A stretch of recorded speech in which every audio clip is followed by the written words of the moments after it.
ternyata dengan syarhus sadar yang Allah berikan kepada Nabi Muhammad, akhirnya Nabi jadi berlapang dada terhadap gangguan-gangguan orang di sekelilingnya, termasuk Abu Lahab, Abu Jahal. Abu Jahal itu memfitnah Nabi itu udah habis-habisan. Termasuk nanti Suhail, seorang laki-laki Mekah yang dia itu bisa dibilang kayak wartawan dan juga penulis. Dia mengubah opini publik dari yang mereka respect kepada Nabi Muhammad jadi malah jadi benci, hatersnya Nabi Muhammad. Gara-gara apa? Opini publik itu dibikin oleh tulisan-tulisan, kalau dulu bahasanya bukan tulisan, syair-syair Suhail. Dan Nabi menghadapi orang kayak gitu, sehingga kadang-kadang Nabi sedih tapi tidak sempit dada. Arti sempit dada sampai Nabi meninggalkan mereka enggak. Kalau hijrah itu karena perintah Allah, bukan inisiatif Nabi Muhammad. Buktinya Nabi berhijrah sampai turun perintah dari Allah, bukan. Kalau inisiatif mungkin Nabi udah hijrah duluan ke Habasyah, tapi tidak. Ke Habasyah itu bukan hijrah lari dari suatu kondisi, karena yang hijrah ke Habasyah itu bukan sahabat yang lemah, teman-teman. Yang hijrah ke Habasyah itu Utsman, Ja'far. Kalau kita lihat kedudukannya di Mekah sebetulnya nggak terancam. Utsman keluarganya kuat, nggak ada yang berani ngancam Utsman. Ja'far keluarganya juga kuat, kabilahnya kuat, nggak ada yang ngancam Ja'far. Utsman dan Ja'far ini tidak dalam kondisi tertekan sehingga hijrah ke Habasyah. Terus kenapa hijrah ke Habasyah? Membangun network, membangun hubungan keluar dari Mekah supaya nanti Islam ini bisa berkembang, ekspansi. Kalau mau dibilang lari dari kota Mekah, harusnya hijrah itu orang Habasyah sendiri dong. Bilal kan itu aslinya orang Habasyah ya, kenapa nggak pulang kampung aja? Toh dia di Mekah dalam keadaan dizolimi, lemah, nggak punya siapa-siapa. Kalau seandainya hijrah ke Habasyah misinya adalah lari dari siksaan orang Mekah, harusnya yang pertama hijrah itu Bilal, bukan Utsman dan Ja'far. Jadi Nabi tidak hijrah ke Madinah kecuali karena perintah Allah, bukan karena sempit dadanya. Jadi ketika Nabi dibedah 2 kali, akhirnya dada Nabi itu muat untuk kesalahan-kesalahan orang yang menzolimi beliau, yang ngerecokin beliau, sedangkan beliau tidak merasa berat dengan hal itu. Justru apa yang membuat Nabi berat, teman-teman? Ini nih kerennya Nabi nih. Apa yang membuat Nabi berat dan sampai-sampai kayak sakit gitu Nabi teh? Apa? Nabi kasihan sama mereka. Bukan Nabi sebel sama mereka. Kalau kita kan beratnya gara-gara sebel ya. Beratnya gara-gara ilfil, beratnya gara-gara sakit hati. Kalau Nabi beratnya di dada beliau itu karena kasihan sama mereka. Ada seorang laki-laki Yahudi meninggal, jenazahnya diarak gitu, ditandu mau dikuburin, Nabi nangis. Kenapa? Kasihan, dia belum sempat beriman tapi sudah meninggal, sehingga nasibnya nanti di akhirat dalam keadaan terancam. Nabi sedih atas dia, bukan sedih atas diri sendiri. Sehingga ayatnya di dalam surat Al-Kahfi itu saya lupa di halaman kedua, hampir-hampir kamu mencelakai dirimu sendiri gara-gara mereka tidak beriman. Ada yang ingat ayatnya? Gimana? Nah, wala'allaka bakhun nafsak ala atharihim illam yu'minu bihadzal hadithi asafa. Hampir-hampir kamu mencelakakan diri kamu sendiri gara-gara mereka tidak beriman terhadap risalah yang kamu bawa. Barakallahu fiik. Ini artinya teman-teman, dada Nabi itu terasa berat bukan karena kejahatan orang kepada beliau, tapi justru karena kebaikan beliau ke orang lain. Kayak kita punya teman, kita sedih untuk dia. Orang nanya, kamu kenapa sih kalau ketemu dia kamu kayak kerung gitu, kok nggak bisa senyum? Kamu sebel ya sama dia gara-gara sikap dia yang dulu, gara-gara dia nikung kamu misalnya. Ternyata bukan, justru kita sedih. Kenapa? Soalnya dia hampir cerai sama istrinya. Jadi kita sedih, kan orang baik banget ya, ditikung, terus orang yang nikung ini hampir cerai, dia sedih. Jangan dong, jangan cerai dong, kamu pertahankan. Kan dia itu amanah dari Allah, anugerah. Banyak dulu loh orang ngejar-ngejar dia, terus kamu dapat, kamu pertahankan, jangan cerai ya. Kita gak bilang, udah cerain aja, emang kalian gak cocok dari awal juga, terus kita tungguin. Enggak kayak gitu, kan Nabi gitu banget ya. Nabi senang kepada siapa sahabatnya? Zainab bintu Jahsy. Tapi Allah mentakdirkan Zainab nikahnya sama Zaid bin Harithah, malah anak angkatnya Nabi. Sehingga Nabi pas disuruh ngelamar Zainab buat Zaid, ya ngelamar sih ya gitulah, pokoknya ngelamar aja ya. Tapi setelah itu Nabi ngerasa, oh ya udah berarti takdirnya buat Zaid. Nah, setahun kemudian Zaid datang kepada Nabi minta nasihat karena mau menceraikan Zainab. Allah kasih bocoran, nanti kalau Zaid datang, dia minta nasihat tentang istrinya, bilang ceraikan istrimu. Itu Allah yang ngasih ilham. Pas Zaid datang, Nabi bilang apa? Amsik zaujatak, tahan istri kamu, jangan diceraikan. Coba kurang baik apa Nabi coba? Allah udah ngerestuin, suruh cerai aja nggak apa-apa, nanti habis itu kamu nikahin Zainab. Kan Nabi sama Zainab udah serak dari awal juga, karena Zainab ini perempuan yang soleha, baik. Sehingga Nabi siapa sih yang nggak tertarik dengan seorang perempuan yang hebat gitu, sekedar respect, sekedar takjub gitu. Ya, Nabi punya perasaan respect kepada Zainab. Tapi Nabi tidak mengikuti perasaannya kalau tidak karena perintah Allah. Nah, tiba-tiba nikah sama Zaid, anak angkat Nabi. Ya udah jadian sama Zaid, nggak diingat-ingat lagi. Setahun kemudian Zaid datang, Rasul, kayaknya saya nggak cocok sama Zainab. Gimana kalau saya menceraikan, boleh nggak ya Rasul? Kata Allah sebelum Zaid datang, nanti kalau dia tanya gitu bilang ceraiin aja ya. Kata Nabi, jangan, tahan istrimu, coba gimana? Saking baiknya Rasulullah SAW, itu lapang dadanya Nabi ya. Tapi qadarullah, namanya Allah tentukan mereka emang bertahannya cuma setahun. Pulang-pulang walaupun Nabi bilang tahan istrimu, Zaid menceraikan juga Zainab. Setelah menceraikan Zainab, masa idahnya beres, Allah bilang datanglah kepada Zainab, lamar dia untukmu. Nabi berat. Kenapa? Gak enak sama Zaid. Coba. Padahal kan udah gak ada hubungan, tapi tetap gak enak sama Zaid. Masa Zaid cerai terus langsung saya nyamber gitu kan ya, kayak nampung banget gitu, ditunggu-tunggu banget. Jangan-jangan selama ini Zaid gak berkah tuh gara-gara doanya, mungkin ya Allah mudah-mudahan gak harmonis, cepet cerai atau apa. Kan jadi kayak gak enak gitu kan. Jadi Nabi itu orangnya ra'fah banget, jaga perasaan orang banget, gak enakan banget. Kenapa? Syarhus sadar. Beliau lebih mending beliaunya yang dibikin gak nyaman daripada bikin orang lain gak nyaman. Itu Nabi banget tuh. Beliau lebih memilih biar saya aja deh yang repot, yang jadi riwah, tapi jangan ngeriwahin orang lain. Itu Nabi banget tuh. Ini namanya syarhus sadar. Makanya Allah bilang, alam nasyrah laka sadrak ya Muhammad, wa wada'na anka wizrak ya Muhammad, alladzi anqadha dhahrak ya Muhammad, wa rafa'na laka dzikrak ya Muhammad. Kemudian Allah bilang, fa inna ma'al usri yusra, inna ma'al usri yusra. Itu motivasi. Udah tenang aja di balik kesulitan, bersama kesulitan ada kemudahan, bersama kesulitan ada. Artinya itu satu paket, gak usah dipisahin. Gak ada kesulitan, gak ada. Yang ada kesulitan, kemudahan, satu paket. Ma'iyah, kebersamaan, gak bisa dipisahin. Bukan setelah kesulitan, kemudahan, bukan, bersama. Arti bersama memang datang berbarengan. Berbarengan Ustaz, kok saya gak ngerasain? Nah ini nih, bersama dengan kesulitan ada kemudahan, itu datangnya bersamaan teman-teman. Bukti bersamaannya apa? Kadang-kadang kalau misalnya kita lagi ada kesulitan, jadi mudah tahajud, ya kan? Jadi mudah ke masjid. Bukankah itu kemudahan? Adakah yang lebih berharga daripada Allah kasih nikmat hidayah dan ibadah, nikmat taqarrub kepada Allah, nikmat lebih dekat kepada Allah? Emangnya ada yang lebih berharga dari itu? Kita aja yang kadang-kadang gak fair, menghargai ini lebih daripada yang itu. Padahal itu lebih berharga. Allah ambil kita nikmat misalnya tadi habis diputusin, kan itu berat ya, langsung sempit dadanya. Tiba-tiba lapang dengan, ya Allah dia gitu banget sama saya. Apa yang kurang dari saya tuh udah habis-habisan loh ya Allah. Untuk dia modal tuh udah habis semuanya, motor udah dijual, kos-kosan nunggak, karena uang kos saya pakai buat jajan bareng dengan dia. Modal banget loh ya Allah. Kan kita jadi kayak romantis gitu ke Allah. Kita kehilangan romantis dengan seseorang, tapi muncul romantis dengan Allah. Bukankah fa inna ma'al usri yusra? Dan itu yang paling sering. Belum lagi nanti setelah itu, setelah romantis sama Allah, Allah kasih hadiah-hadiah, Allah kasih kejutan-kejutan dan seterusnya. Jadi Allah kayak ngemotivasi Nabi Muhammad SAW. Artinya lapang dadanya Nabi itu bikin beliau bisa bertahan.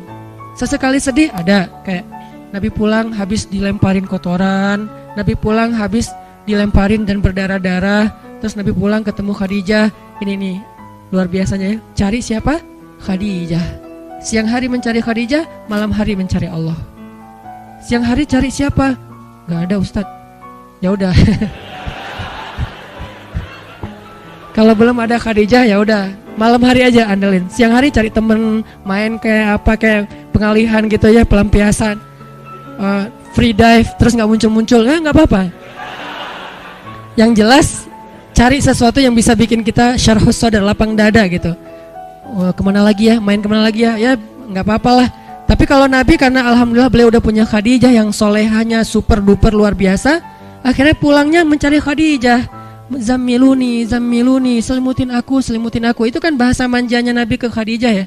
Sehingga Khadijah menyelimuti Rasulullah, bukan terus ditinggal ke dapur, enggak. Diselimutin dan didekap oleh Khadijah, dibikin nyaman oleh Khadijah. Dalam pelukan Khadijah lah turun ayat ya ayyuhal muzammil. Dalam pelukan Khadijah lah turun ayat ya ayyuhal muddatsir. Di dalam pelukan seorang perempuan yang soleha yang luar biasa, satu di antara 4 perempuan yang sempurna di muka bumi. Nah, baru Allah suruh bangun, ya ayyuhal muzammil kumil laila illa qalila. Kumil lail, bangunlah di malam hari. Curhat, ada apa hambaku? Jadi pertama curhatnya kepada istrinya, karena kenapa? Baru pulang langsung Khadijah zammiluni, Khadijah zammiluni, dipeluk oleh Khadijah, diselimutin oleh Khadijah. Terus Nabi cerita apa yang terjadi di luar. Kemudian Khadijah memotivasi Nabi, menenangkan Nabi. Nabi tertidur, ya ayyuhal muzammil kumil laila illa qalila nisfahu aw inqus minhu qalila aw zid alaihi waratil qur'ana tartila, dan seterusnya. Inna nasyi'atal lail hi asyaddu wat'an wa aqwamu qila. Intinya adalah Nabi pernah ngerasa sedih ya, tapi nggak sampai buat dada beliau sesek, nggak. Langsung Allah tenangkan. Gimana? Ternyata salah satu syarat syarhus sadar menikah. Salah satu cara mendapatkan syarhus sadar adalah menikah. Jadi kalau kita pengen lapang dada dari semua masalah di luar, nikahlah. Ustadz, justru dada saya sempit gara-gara nikah nih Ustadz. Wah, susah nyari jawabannya nih kalau kayak gini. Kalau sempit gara-gara nikah gimana Ustadz? Ya udah, cara yang kedua, laila illa qalila. Bangun malam-malam, mau setengah malam, mau kurang dari itu sedikit, mau lebih dari itu sedikit. Ini keleluasaan dari Allah, kelonggaran, terserah deh. Dan Ustadz, saya kalau bangun malam gak tahu baca apa. Waratil Quran. Terus kata Allah, faqra'u ma tayassar. Baca aja yang paling mudah-mudah yang kamu bisa. Yang mudah itu lagi Ustadz. Gak apa-apa, Allah gak pernah bosan kau dengan ayatnya. Kita doang yang bosan. Kita emang orangnya membosankan sih. Mungkin suara kita yang membosankan, bacaan kita yang membosankan, bukan ayatnya ya. Kadang-kadang ayat yang sama dibaca oleh orang lain jadi gak bosan kan ya. Misalnya Al-Fatihah atau Qul huwallahu ahad, Allahus samad. Bosan kan? Datang yang lain, Qul huwallahu ahad, kok enakan ya? Nah, berarti bukan ayatnya nih, vokalnya nih yang ngebosanin nih. Termasuk surat-surat yang lain, Al-Fatihah, Al-Kafirun atau apalah. Jadi insya Allah enggak lah. Walaupun agak-agak trauma juga kan diimamin dengan bacaan Al-Kafirun karena enggak beres-beres, muter. Ini kenapa Al-Kafirun rasa 1 juz ya? Suratnya Al-Kafirun rasanya Al-Baqarah. Panjang banget enggak beres-beres. Artinya teman-teman, cara kedua ternyata buat ini agak-agak acak ya. Nanti disusun sendiri di rumah hasil obrolan malam ini yang enggak jelas. Cara yang kedua biar dapat syarhus sadar, qumil laila illa qalila. Bangun malam, curhat sama Allah, bilang ke Allah, masalah kita apa? Bilang dengan bahasa lugas nggak apa-apa, dengan bahasa kita romantis-romantisan ke Allah itu nggak usah resmi-resmi amat. Ya Allah, sesungguhnya apa ya Allah? Saya nggak bisa ngomong gitu, pakai lah gitu ngomong ke Allah. Udah, ya Allah sebisanya saya aja lah ya. Kan santai lah ya, nggak usah terlalu berat gitu, kecuali kita penyair lah ya. Duhai Allah, kan kadang-kadang motivator, seorang yang muhasabah kan doanya kayak syair banget ya. Ustadz Allah pengen bisa doa kayak Arifin Ilham, tapi pas dibikin-bikin, dijiga-jiga nggak bisa juga ya Allah. Ya udah deh, pengen kayak Agim gitu, kalau doa itu kayaknya romantis banget sama Allah, tapi nggak bisa. Ya udah deh, secapruknya saya aja ya Allah ya gitu. Nggak apa-apa, yang penting kita bukan maksud nggak sopan, emang bisanya gitu. Kita cuma bisa, ya Allah, ya gitu deh pokoknya. Nggak tahu mau ngomong apa, saya ini lagi nggak enak gitu ya Allah. Soalnya dia bisa-bisanya ya mengabaikan semua kebaikan saya. Curhat gitu ke Allah. Nabi Zakaria kan curhat. Gimana doa Nabi Zakaria? Rabbi wahanal azmu minni washta'ala ar-ra'su syaiba walam akum bidu'aika rabbi syaqiya wa inni khiftul mawali min wara'i wa kanat imra'ati akiran. Syair juga sih ya. Nabi soalnya pinter. Akiran fahabli min ladunka waliya yarisuni wa yarisu min ali Yaqub waj'alhu rabbi radiyya. Kok indah banget ya doanya. Makanya saya senang Maryam tuh, surat Maryam tuh gara-gara doanya Nabi Zakaria. Allah langsung bilang, ya Zakaria, kata Allah, wahai Zakaria. Dan itu gak usah diteriakin, ya Zakaria. Allah gak gitu ngomongnya. Ini tergantung nada khatib ya. Kadang-kadang ada khatib saking semangatnya semuanya nadanya tinggi. Ya Zakaria ini apa misalnya ya Zakaria. Gimana sih ayatnya jadi lupa. Ya saya ingat ya gitu deh. Surat yang paling sering dibaca malah lupa. Nah, artinya Allah tuh mereplay, langsung ngerespon, langsung typing doa-doa Nabi Zakaria. Jadi kalau kita pengen syarhus sadar, minta ke Allah. Terutama di sepertiga malam terakhir. Cara yang lain, pas lagi ada masa, saat itu juga doa, Rabbi syrah li sadri. Gak apa-apa segitu doang. Ustaz doanya kok dipotong karena butuhnya itu. Mau diutuhin gak masalah. Cuman kalau misalnya kita pengen diulang-ulang, Rabbi syrah li sadri. Istri ngomel terus, Rabbi syrah li sadri. Rabbi syrah li sadri. Kamu ngapain sih komat kamit? Rabbi syrah li sadri mah. Oh. Kok doanya buat diri sendiri aja, mama enggak? Oh mama mau dong Ci. Rabbi syrah sadraha. Ya Allah lapangkan dada dia. Kamu nuduh aku sempit dada? Loh salah aku apa mah? Ya kamu emang salah dari dulu juga dari awal. Oh iya mah. Terus maunya mama apa? Ya gitu deh. Rahasia. Biasanya ada maunya tapi nggak usah dijelasin di sini, disensor. Bahaya kasihan. Jadi teman-teman kayak tadi ada teman kita lagi ngomel, orang lagi debat di sosmed, pasangan kita lagi mungkin nggak nyaman segala macam perlakuan orang ke kita. Rabbi syrah li sadri, Rabbi syrah li sadri. Minta sama Allah kayak Nabi Musa meminta kepada Allah. Sehingga ketika Nabi Musa ketemu Fir'aun, Nabi Musa bicaranya enak gitu. Terus kata Allah, idhaba ila Fir'aun faqula lahu qawlan layyinan. Pergilah kepada Firaun, ucapkanlah kepada Firaun itu ucapan yang baik, yang lembut, layyinan. Gimana coba mau ngomong ke orang yang paling dibenci dengan bahasa yang layyin, yang lembut? Itu susah loh. Memang Musa benci sama Firaun? Benci banget. Kenapa benci? Karena Firaun itu membunuh ribuan anak bayi Bani Israel bertahun-tahun, lebih dari 10 tahun. Anak bayi itu baru lahir, langsung diambil, dipenggal kepalanya, dipatahin lehernya, dibenamkan di dalam padang pasir, ditaruh ke sungai Nil, dimakan sama kuda Nil. Dikasih makan untuk hewan-hewan peliharaan Firaun kayak singa, harimau, hidup-hidup loh. Dan itu di depan orang tuanya, dibakar hidup-hidup segala macam. Jahatnya Firaun itu luar biasa sehingga Musa yang merasa kaumnya selama ini dizolimin terus-terusan oleh Firaun, termasuk dia dan keluarganya, itu sangat marah kepada Firaun. Tapi kata Allah, qula lahu qawlan layyinan. Kalau kamu ketemu dia, ucapin yang lembut-lembut ya. Sehingga akhirnya Musa datang kepada Firaun, dakwahnya lembut. Sampai ketika Firaun mulai agak-agak sok debat gini,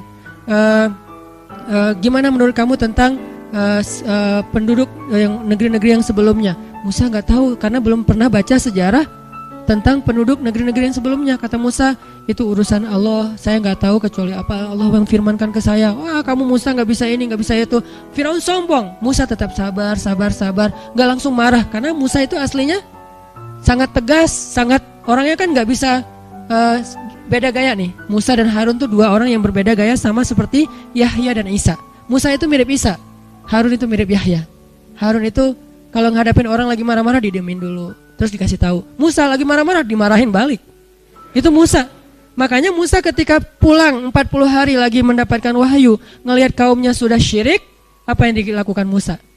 Dia pegang jenggot kakaknya Harun, dibanting sama Musa.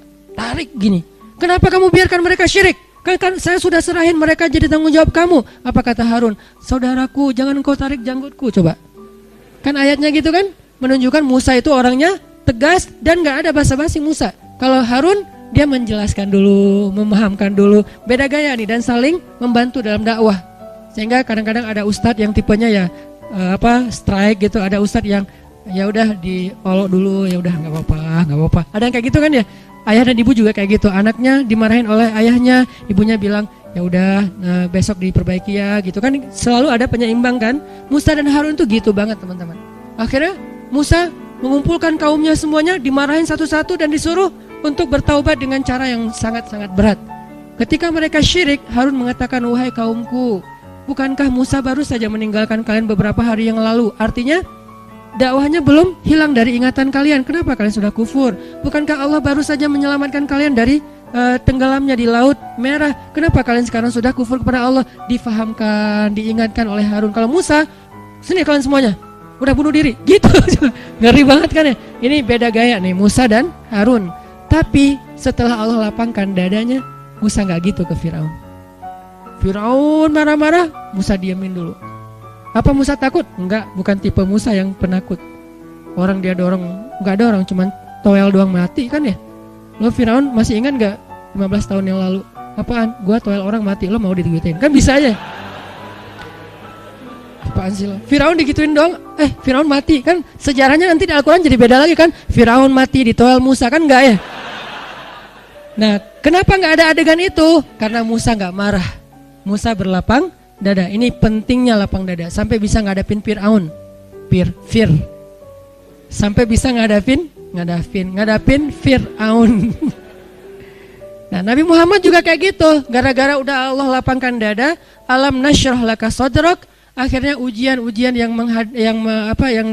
dihadapi Nabi Muhammad, beliau hadapi dengan lapang dada. Salah satu yang terberat, suatu saat Bilal pernah nanya kepada Rasulullah SAW. Bilal apa Abu Hurairah kalau nggak salah. Di tafsir Al-Insyirah, kata Abu Hurairah, ya Rasulullah, pernah nggak engkau melalui, Aisyah nanya, ya Rasulullah, pernah nggak engkau melalui satu hari yang paling berat dalam hidupmu? Kapan? Aisyah nanya, kapan sih hari yang paling berat buat Nabi dalam hidupnya? Kata Nabi, hari ketika saya datang ke Taif, lalu orang-orang di Taif itu melempari saya, mengusir saya, mencela saya, dan saya dikejar-kejar keluar masuk kebun kurma seharian. Itulah hari yang paling berat buat saya. Lalu ketika saya sudah selamat dari pengejaran mereka, saya berhenti di sebuah daerah namanya kebun Nakhlah. Di daerah Nakhlah itu tiba-tiba datanglah Jibril dan memperkenalkan saya dengan seorang malaikat. Jadi Jibril memperkenalkan Nabi dengan sesosok malaikat. Malaikat apa itu? Malaikat penjaga gunung. Kata Jibril, ya Rasulullah, ini malaikat penjaga gunung. Silakan kalau ada request ke beliau. Kata malaikat penjaga gunung, perkenalkan saya Rasulullah, saya malaikat penjaga gunung. Allah sudah memerintahkan saya ikuti semua permintaan Muhammad. Ya Rasulullah, kami sudah melihat bagaimana mereka memperlakukan engkau. Jika engkau mau, saya akan ambil 2 gunung ini, saya benturkan di kepala mereka. Kebayang gak? Bukan 2 batu, 2 gunung di kepala mereka digituin. Malaikat marah. Emang malaikat bisa marah? Bisa marah, bisa cinta, bisa marah, bisa kasihan. Malaikat, tapi tidaklah mereka marah kecuali karena Allah. Jadi mereka nggak bermaksiat. Kalau engkau mau ya Rasul, saya ambil 2 gunung batu itu, saya benturkan sampai jadi hancur lebur di kepala mereka. Kata Rasulullah, jangan. Saya berharap kalau mereka tidak menerima nikmat hidayah ini, nanti dari tulang sulbi mereka akan muncul anak-anak yang akan menerima dan memperjuangkan hidayah ini. Kata Nabi Muhammad kepada Aisyah. Lalu kata Aisyah apa? Saya tidak pernah melihat ada orang yang lebih lapang dada daripada Rasulullah SAW. Jadi orang kalau udah dilapangin dadanya, itu tuh hasilnya. Apakah cukup segitu? Masih banyak adegan lain yang Nabi itu lapang dada banget. Dan terutama dalam kondisi keluarga beliau yang mungkin cukup rumit, karena emang Allah amanahkan untuk beliau sekian banyak perempuan yang harus beliau nafkahi, yang harus beliau bahagiakan. Itu amanah dari Allah, bukan mau-maunya beliau. Allah yang amanahkan 1, 2, 3, 4 dan seterusnya. Untuk apa? Supaya mereka diperlakukan oleh Rasulullah dengan perlakuan yang baik. Kok mereka yang dipilih Ustadz? Karena mereka lah perempuan paling istimewa di muka bumi. Jadi saking sayangnya Allah kepada Aisyah, Hafsah, Ummu Salamah, Zainab, Maria, Sofia dan yang lain-lainnya, saking sayangnya Allah kepada mereka karena kesolehan mereka, akhirnya Allah hadiahkan untuk mereka seorang Nabi, Rasulullah SAW. Tapi tetap aja namanya perasaan kan ya, rumit kan, gak bisa dijelasin dengan teori-teori logis. Akhirnya Nabi harus berdamai, harus lapang dada dengan kecemburuan mereka, percekcokan di antara mereka, ngambeknya mereka, bapernya mereka, dan seterusnya. Nabi lapang dada. Dan kalau kita baca cerita lapang dadanya Nabi kepada istrinya, berat, luar biasa tuh ya. Sampai kita, wah susah kalau gitu ditiru. Tapi di sini ada pelajaran, ternyata lapang dada itu bisa bikin kita mampu menanggung yang tidak mampu ditanggung orang lain.